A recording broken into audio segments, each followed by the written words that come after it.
Olá, pessoal. Sejam bem-vindos à mais nova temporada do nosso Greencast. O Greencast voltado para comunicar a todos os nossos clientes sobre hábitos saudáveis, estilo de vida mais bacana com relação a treinos, atividade física, alimentação. E hoje a gente está iniciando a segunda temporada com 3 convidados super especiais. Vou passar aqui agora as informações para vocês. Quem está aqui do meu lado é a Ludmila Farias. Ludmila, que é endocrinologista. Seja bem-vinda, Ludmila. Obrigada. Do outro lado da mesa, a gente tem a nossa professora Cris Souza, que é profissional de educação física, coach de CrossFit e várias outras certificações que eu vou pular, porque é muita coisa, né? Seja bem-vinda, Cris. Obrigada. E, não menos importante, aqui à minha frente, a doutora Samira Dantas, que é nutróloga e está também participando aqui da nossa conversa, do nosso bate-papo. Seja bem-vinda, Samira. Obrigada. E o nosso tema, pessoal, a gente vai falar hoje sobre corpo ativo em fevereiro. Estratégias para pré e pós-carnaval. A gente sabe que é um mês muito ativo, não só no período de carnaval, mas o pré-carnaval, né? Os bloquinhos de carnaval. Então, as pessoas nesse período estão mais agitadas com relação à festa, né? A essa vida social mais ativa. E a gente vai estar abordando muito esse tema, né? Falando do que vocês devem fazer, como se preparar melhor para esse período de carnaval, quais são as estratégias mais interessantes relacionadas a treino, à alimentação e os impactos, né, dos exageros, o que isso pode causar com relação a disfunções, né, relacionadas à parte hormonal, até a própria estética, né? A gente sabe que as pessoas ficam bem desregradas nesse período e a tendência é que os impactos sejam grandes. Então, se preparar para que isso não aconteça. Então, vamos começar. Queria que vocês falassem um pouquinho da experiência profissional de vocês, bem curto, como é que o que você costuma receber lá no teu consultório, Ludmila, como é que é a tua abordagem como profissional com relação aos teus pacientes? Como você falou, eu sou endocrinologista, né? E assim, o meu consultório o perfil de paciente é bem amplo, né? Porque a gente faz muito a clínica médica de uma forma geral. A minha especialidade em si, ela é uma especialidade muito ampla, porque a gente mexe com as glândulas, com os hormônios, e aí são uma enorme quantidade de doenças, né? Patologias que estão relacionadas a essas complicações endócrinas, né? E, assim, as mais frequentes, né, que são realmente que lotam os consultórios, obesidade, distúrbios da tireoide, né, o diabetes também. Diabetes é extremamente frequente na população, é quase considerado uma pandemia, né? Mas, realmente, hoje em dia tem um público muito voltado para a questão da obesidade e da perda de peso. Tá? Só aproveitar o gancho, com relação ao diabetes, né? É uma doença silenciosa, né? Uma doença que as pessoas vão ter o diagnóstico muitas vezes quando tem algum tipo de problema mais grave e depois descobre que tem a diabetes, né? Tem algum tipo de sintoma e acaba Exato. descobrindo. Como é que seria para as pessoas que pode ser que não saibam que tem diabetes e quais são os riscos, né, nesse período agora de carnaval, as pessoas que têm o hábito de consumir mais álcool, né, de dormir menos, quais são os impactos para uma pessoa que, por exemplo, tem diabetes, não sabe que tem diabetes, o que pode ocorrer de grave aí num período desse tão comum as pessoas realmente saírem da rotina e exagerarem, né? Isso que você falou é uma coisa de extrema importância. O diabetes, por muitos anos, é uma doença silenciosa. E ela vai acometendo o organismo, dificuldades, né? E alterações no organismo que, muitas vezes, quando elas são instaladas, elas são irreversíveis, né? Então, existem muitas complicações que podem acontecer por conta do diabetes.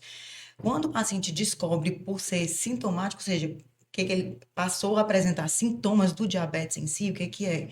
Quando está perdendo peso de uma forma muito intensa, inexplicavelmente, quando está urinando muito, tendo muita sede, esses são alguns sinais de alerta para o diabetes. Mas, como você falou, a grande maioria é assintomática, descobre em exames de rotina, né? E o perigo está nisso, né? Porque muitas vezes você fica anos e anos com diabetes, com açúcar no sangue elevado, e esse açúcar é inflamatório, e ele causa diversas alterações no organismo da gente. Então, no momento desse de festa, né? Carnaval, festa prolongada, né? Acho que em Salvador acho que deve ser um mês inteiro de festa, não só uma semana. Mas é um grande risco, por quê? Porque a gente sabe que a gente faz muita extravagância nesse período, né? Então, bebida alcoólica em excesso, alimentação desregrada em excesso, quantidade de carboidrato geralmente bem elevado, maior do que o que é recomendado, o que é usual do próprio paciente. Então, essa combinação, com certeza, é bem perigosa, né? Então, é, o ideal, na verdade, é a gente ter uma avaliação contínua, né? Uma avaliação médica. O que é que você sugere com relação à contínua? Qual seria a periodicidade dela? Isso vai depender da idade, né? Então, lógico que eu tenho pacientes jovens abaixo de 30 anos, eu não tenho necessidade de estar fazendo exames anualmente, né? Mas se eu tenho pacientes, geralmente eu recomendo acima de 25 anos, 25 a 30 anos, a gente fazer pelo menos um periódico, né? Então, uma avaliação laboratorial sucinta, mais dirigida e alguns exames de imagem associados, né? Com o passar do tempo, né, acima de 40, acima de 50, vai ter alguns exames que a gente vai complementando eh, para a avaliação de algumas prevenções de algumas doenças, né?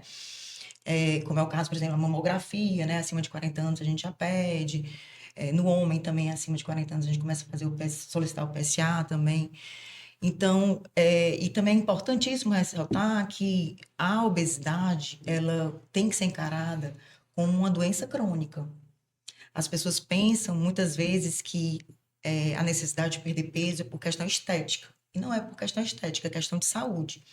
Lógico que a perda de peso não precisa ser uma perda de peso exorbitante para você melhorar sua parte metabólica. Você perdendo 10% do peso, você já ajuda bastante a diminuir essa inflamação que a obesidade traz. Então, diabetes, obesidade, são doenças que realmente são doenças que têm como a gente controlar, que precisam ser controladas e tratadas, principalmente no momento desse, no momento de festas, que a gente tem que ter o conhecimento dessa doença. Então, avaliação de rotina frequente, a depender da idade, a gente vai orientando o tempo, né, entre um intervalo e outro, né, de avaliação, os exames são necessários. Gosto de frisar que exame é complementar, não precisa sair fazendo todo tipo de exame para todo paciente, né? Então, por isso que o nome exame é complementar.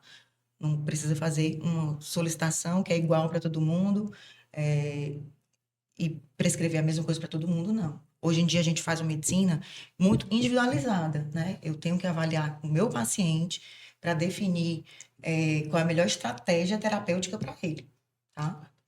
Ok. E, Tom, deixa eu só fazer uma pergunta que com certeza vai encaixar. E no caso, diabetes e a obesidade, elas têm ligação direta com o sedentarismo, né? Com certeza, né? Então, o que acontece? Demais. Assim, no meu consultório, Cris, eu costumo fazer muito essa questão da educação em saúde, né? Não adianta eu chegar para o paciente dizendo, aqui, ó, você tem que usar isso, isso e isso para tratar o seu diabetes. Se eu não passar uma parte do tempo da consulta falando sobre isso, sobre a importância. Por que é importante a atividade física? Não é só para perder peso, até porque eu digo para eles que a perda de peso geralmente é mais associada a uma reeducação alimentar do que a atividade física. A atividade física é importante para a mente, importante para a saúde do corpo, né? Então, assim, e para a manutenção do peso perdido. Então, não é. Esse paciente chega, doutor, é o seguinte: eu não quero mudar minha alimentação, eu não gosto de dieta e eu vou fazer exercício 2 vezes por dia porque eu quero emagrecer. Não vai emagrecer. Né? Sim, sim. Atividade física é de fundamental importância em conjunto, mas a conjunto, alimentação, isso. com certeza, é o grande impacto. E eu digo, não é dieta, né? É uma reeducação alimentar. Já, De vida, né? é isso aí. Já puxando esse gancho, né, aproveitando, eu queria que a doutora Samira falasse um pouquinho sobre isso, né, sobre a importância dessa alimentação mais equilibrada antes do carnaval, né, quais são os cuidados aí, essa fase aí de preparação para o carnaval, o que é mais indicado, tem alguma indicação? Lógico, seguir o plano alimentar já seria o caminho ideal, mas muita gente não tem o hábito de ter esse controle, esse acompanhamento nutricional. Então, quais são as dicas que você poderia dar para as pessoas se prepararem melhor para esse período que a gente sabe que vão ter exageros, vão ter excessos ali? O que você sugere?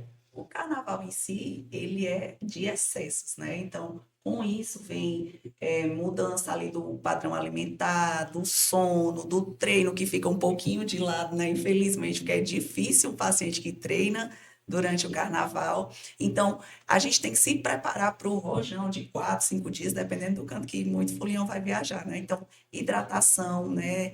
Nesse período do carnaval, as pessoas acabam bebendo menos água. E também a gente está num gasto calórico mais elevado ali por sol excessivo, calor, esforço físico intenso, né? Além do álcool, né? Que o álcool é altamente um fator que ajuda na desidratação. Alertar também para os fatores de desidratação, né?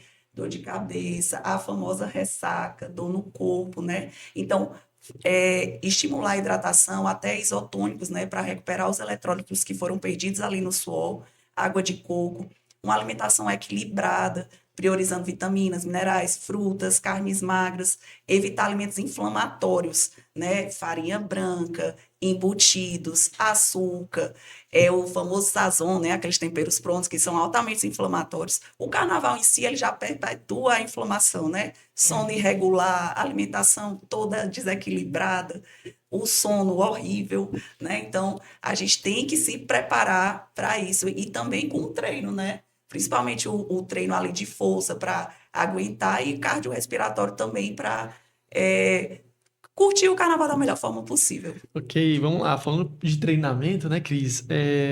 Quais são as sugestões com relação a treino? Qual o tipo de treino ideal nesse período aí de pré-carnaval? O que que acontece? Assim, eu sempre gosto muito de analisar o tipo de pessoa, né? Aquela pessoa menos treinada, pessoas mais sedentárias e pessoas já treinadas. Então, assim, de um modo geral, a gente vê muito pessoas sedentárias, que não têm aquela prática contínua de estar praticando alguma atividade física, seja na academia ou fora dela. Então, assim, independente se você é iniciante ou avançado, eu acredito muito no tipo de treino full body. Trabalho o corpo todo, porque é um trabalho em conjunto que trabalha força, resistência e cardiorrespiratório. E o principal, resistência. Né? Porque para você ir para um carnaval de 4, 5 dias ou até um mês, né? Se for em Salvador, você tem que ter muita resistência. Então, assim, esse tipo de treino vai te condicionar muito bem. Agora, eu trago uma frase que eu falei para vocês anteriormente, que é exatamente decisão ou milagre. A grande maioria das pessoas querem um milagre. Em menos de 30 dias ou em 30 dias querem isso. Só que eu não sei se chega para você também, que é educadora, assim, eles chegam em dezembro dizendo, eu quero o projeto verão, Sim. o projeto carnaval, né? Assim, achando que tem esse, eu sempre digo, eu uso muito esse termo milagre. Olha, não existe a dieta milagrosa, não existe a medicação milagrosa, não existe. Existe o start na cabeça da pessoa e a decisão, como você colocou, de fazer um projeto diferente e contínuo, né? Não é uma coisa fugaz para ser só aquele período do carnaval. Imediatista, né? Tem que aproveitar esses períodos, né? As promessas do fim do ano, o preparo para o carnaval para fazer a virada de chave. Vamos pegar esse período para fazer alguma coisa diferente e prolongar. Depois do carnaval, né? Que a gente... E o bom é que uma coisa que eu aprendi nesses anos, nessas minhas experiências e vendo, né, as pessoas, uma coisa que eu aprendi, aproveitar a vontade delas para usar a favor. Como assim? A gente sabe que quando a gente estipula metas, aí o ideal é que sejam metas mais curtas e alcançáveis, para você poder sentir o prazer daquela conquista. E depois aquela coisa, né? Veio a meta, você dobra a meta, mas vai aos poucos, para não frustrar. E uma coisa que depois, inclusive, eu fui fazer uma certificação sobre emagrecimento mental. Só que o que eu aprendi disso e o que eu colhi desse treinamento? Não só voltado para o emagrecimento, seja qual for o objetivo. Se você não tomar a decisão e você querer e fazer a mudança aqui na sua cabeça primeiro, você pode ter a melhor dieta, você pode ter o melhor treino, pode ter o que for, você não vai conseguir. Não é sustentável. Não é sustentável, exatamente. E assim, aproveitando o gancho, até porque a gente está falando de preparação para o carnaval. O que ocorre muitas vezes? As pessoas querem para uma data específica. Sim, Isso é muito legal quando a gente tem várias datas ao longo do ano que vão trazendo essa motivação, essa urgência, né? exato. Mas o que acontece? As pessoas querem esse milagre para o carnaval e esquecem do depois. E aí eu queria perguntar para você, doutora, você tem recebido muitos pacientes, por exemplo, que eu quero perder 10 quilos para o carnaval, eu quero aumentar a minha massa muscular para eu chegar bem no carnaval. Ou seja, a gente está falando de pouco menos de um mês e meio para o carnaval. O carnaval esse ano vai ser no começo, Vai metade ser de fevereiro, metade. né? Como é que é a tua orientação com relação a isso? Você consegue conduzir essas pessoas para esse pensamento de pensar no longo prazo? As pessoas costumam entender? Como é que você consegue equilibrar essa questão do que a pessoa quer para o que ela precisa de fato? Tu resumiu mais ou menos a minha rotina do consultório, porque o pessoal pensa que eu faço milagre, porque ver resultado de paciente que eu já acompanho há muito tempo, que tem uma perda de peso sustentável e quer o quê? O mesmo resultado do outro, mas um período curto. Mas assim, o que ela também falou, às vezes pode ter a melhor medicação do mundo, se o paciente não mudar a cabeça, se ele não engajar ali na atividade física, na alimentação, não dá certo. Quando o paciente chega para mim, eu falo, olha, é o seguinte, não tem milagre. A gente vai por aqui, vamos tentar traçar a melhor estratégia possível para você alcançar seu resultado, mas isso é com o tempo. A gente não trabalha com imediatismo, né? Não acontece. Se você não vê uma pessoa magra, malhada, super bem, que começou a treinar há 2 meses. Isso não existe. Exatamente. Doutora Ludmila, qual o impacto de um sono inadequado para a questão das disfunções hormonais? Né? A gente está falando de carnaval, muito nessa linha, porque as pessoas tendem a dormir mal nesse período, né? Então, assim, as pessoas vão ter realmente uma noite de sono mais reduzida. Mas tem pessoas no dia a dia que dormem mal, né? Costumam dormir 5 horas, 4 horas Constantemente, né? por dia. Fala pra gente quais são os impactos dessas noites de sono curtas na questão hormonal, nas disfunções hormonais. O sono já tem vários estudos mostrando que ele está muito relacionado com doenças cardiometabólicas, né?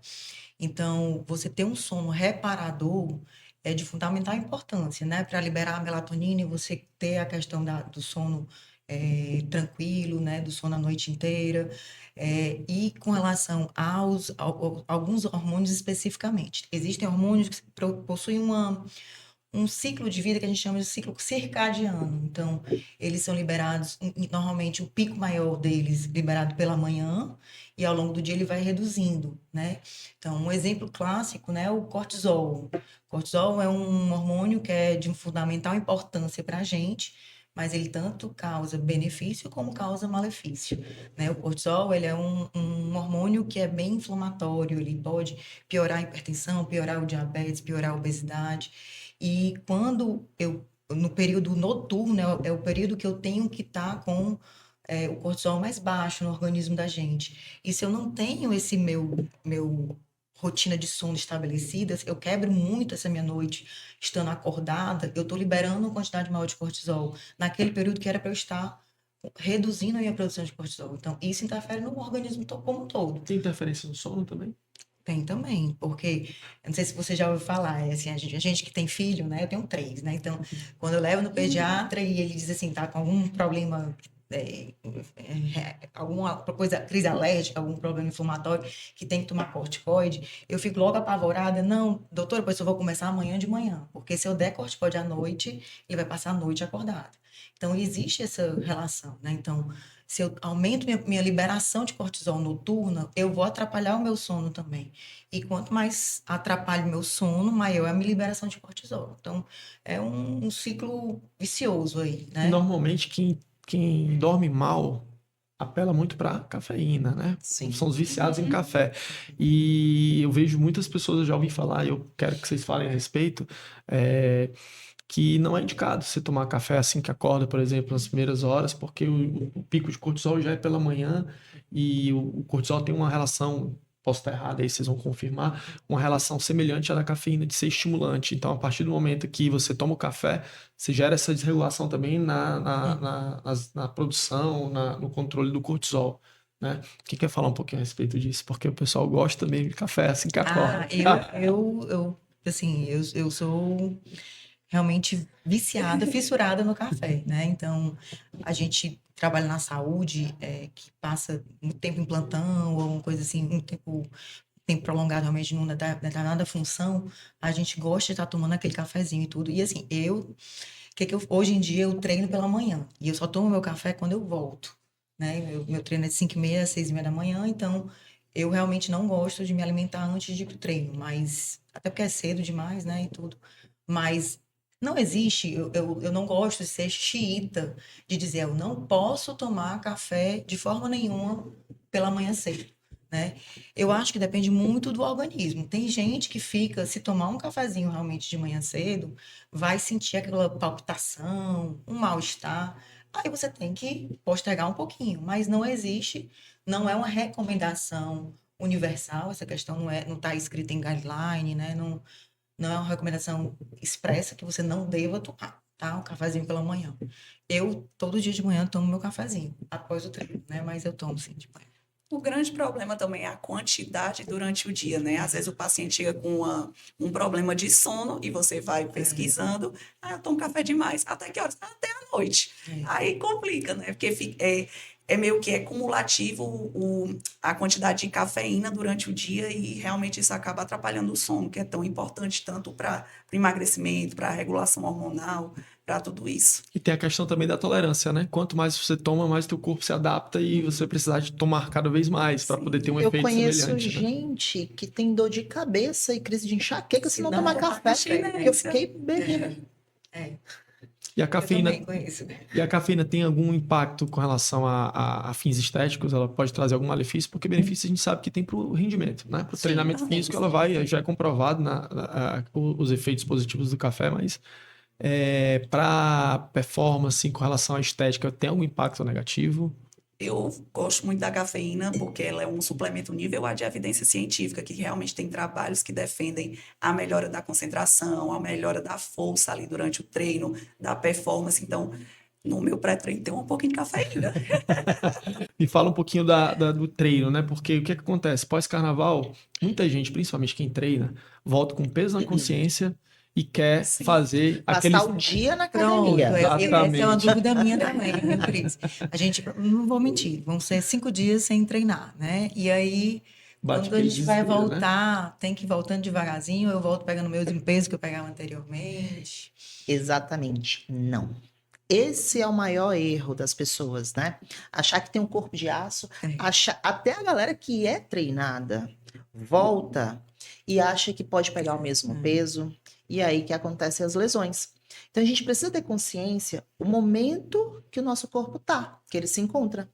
Então, a vantagem de quem já é treinado, quando volta, consegue recuperar mais rápido, mas mesmo assim tem que voltar devagar, nada muito intenso, com cargas bem mais baixas, né? 40%, abaixo do que você já pegava, e vai tendo um aumento progressivo na intensidade, em treinos aeróbicos e treinos de força também. Qual é a sugestão, Cris, de progressão de cargas? Por exemplo, eu voltei do carnaval na quarta-feira de cinzas, voltei a treinar.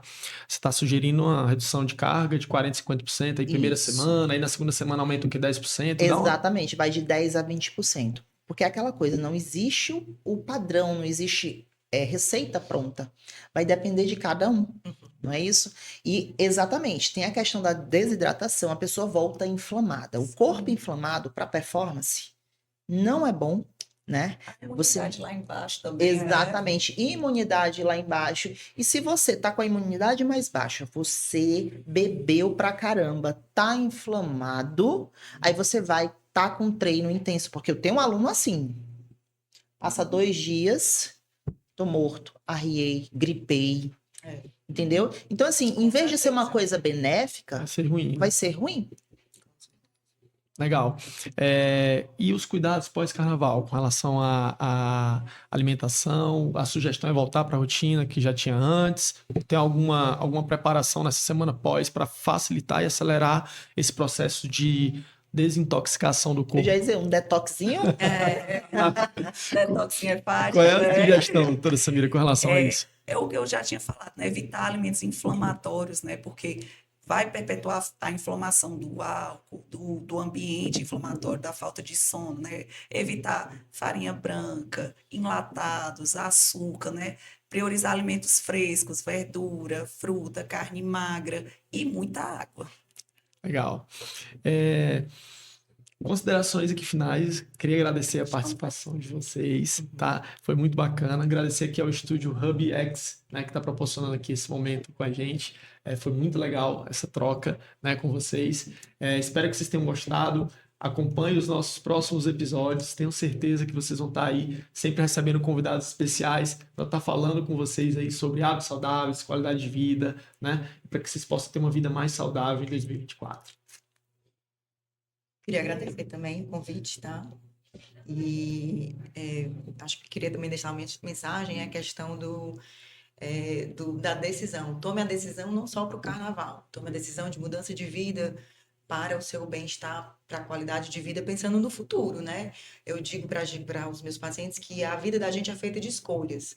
O que a gente escolhe hoje em dia, a gente vai estar plantando para colher no futuro. Então, é muito importante, assim, as escolhas da gente de hoje vão repercutir no futuro da gente. Cris? É exatamente a mensagem que eu trouxe. Carnaval, seja qual for o período festivo, você tem que colocar na sua cabeça que você precisa tomar uma decisão, como a doutora falou. E usar esses momentos festivos como ponto de start é muito bom. Mas você ter a consciência que isso não deve ser momentâneo, tem que ser para a sua vida. Queria agradecer pelo convite, né? E a mensagem que eu deixo é curtir com responsabilidade. Todo mundo vai voltar para a sua casa, que é seu corpo, então cuide bem do seu corpo. Cuidado com o que você bebe, cuidado com o ambiente que você está, certo? Para todo mundo voltar bem e voltar à rotina. Obrigado, gente. Até a próxima, pessoal. Tchau, tchau. Tchau, tchau.